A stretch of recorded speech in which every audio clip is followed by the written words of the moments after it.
मैं जवानों आपसे कहता हूँ ये ज़िंदगी सौखी होती है। मैंने खेत की वाट पे बनने पे खेत के किनारे पे किसान सोते हुए देखे हैं, और मैंने 1.5 करोड़ की गाड़ी में नफ्सियात के डॉक्टर के पास बैठा वो शख्स देखा है जो कहता है पता नहीं क्या बात है, नींद क्यों नहीं आती।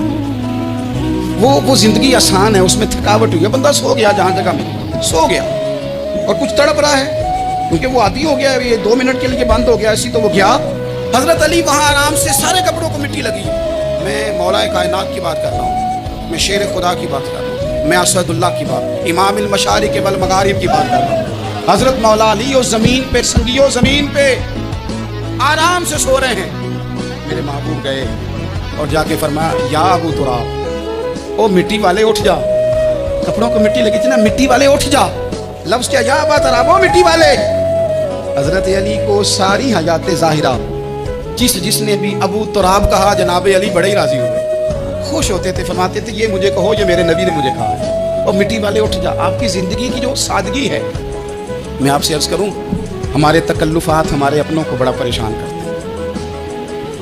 एक दामाद वो होता है जो जहाँ बिठाओ बैठ गया, तो बूढ़ा ससुर भी सुकून में है, सास भी आराम है।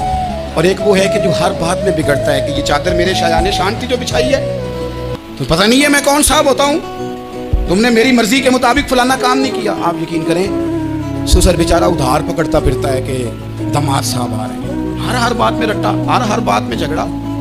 मेरे पास संगी दूर दराज से आते हैं तो मैं देखता हूँ कि अपना अपना लहजा है, तो कुछ लोग इतने मीठे, इतने प्यार वाले आते हैं कि यूँ महसूस होता है कि जैसे इनके लिए आपको कोई तकल्लुफ़ करने की ज़रूरत नहीं। और कुछ ऐसे हैं कि आपको सराहने खड़े होना पड़ता है, लेकिन आपकी चाय जल्दी ले आए। मिजाज नाज़नी पे बात चीज़ें गिरां गुजरती हैं।